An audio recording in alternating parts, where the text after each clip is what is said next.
Guys ఈ video వచ్చేసి అయితే బిగినర్స్కి యూజ్ అవుతుంది. అక్వేరియం సెటప్ గురించి. నేనైతే ఒక అక్వేరియం కొన్నాను.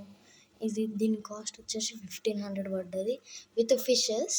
దీనిలో ఇప్పుడైతే మీకు చెప్పబోతున్నాను నేను ఏమేమి ఫిషెస్ తీసుకున్నాను. ప్లెక్ ఒకటి, అది ఒక 15 రూపీస్ పడ్డది. ఎరా డజన్ షార్క్స్ 15 రూపీస్ పడ్డాయి రెండు. రెయిన్బో షార్క్స్ కూడా 15. Glow tetras 5 rupees. కోయ్ ఫిషెస్ 25 రూపీస్. ఇది మొత్తం 1500 రూపీస్ సెటప్ అంటే వాళ్ళే ఇచ్చేస్తారు మొత్తం.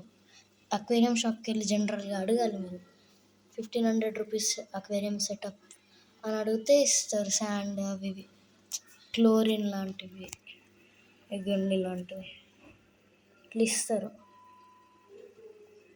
మనం ఏం చేయాలి, ఇంటికి వచ్చినాక వెంటనే కొందరు శాండ్ వేసి కడగకుండా వేసేస్తారు. మళ్ళీ ఓవర్ నైట్లో ఫిషెస్ చచ్చిపోతాయి. అట్లా 2-3 టైమ్స్ చేసి వదిలేస్తారు. అలా చేయడం ఏంటంటే అదొక తప్పు. మనం ఫిషెస్ని కొద్దిసేపు వాటర్ టెంపరేచర్ మ్యాచ్ అయ్యేలాగా చూసి తర్వాత యాడ్ చేసుకోవాలి ఫిషెస్ని. దీనికి లైట్ కూడా వాళ్ళే ఇస్తారు. లైట్ ఆన్ చేసి ఎట్లుంటుందో చూపెడతాను. ఇలా ఉంటుంది కానీ 24 hours వేయద్దు లైట్. కొంతమంది ఏం చేస్తారంటే 24/7 లైట్ ఆన్ చేస్తూనే ఉంటారు. పొద్దున్న లైట్ ఆన్ చేయొద్దు, నైట్ టైం లైట్ ఆన్ చేయాలి. అట్లా. నెక్స్ట్ ఈ వీడియోకి వచ్చేసి లైక్స్ టార్గెట్ 2000.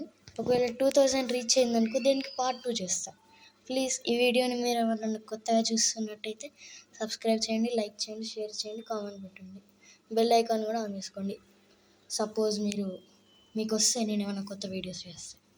సరే బాయ్.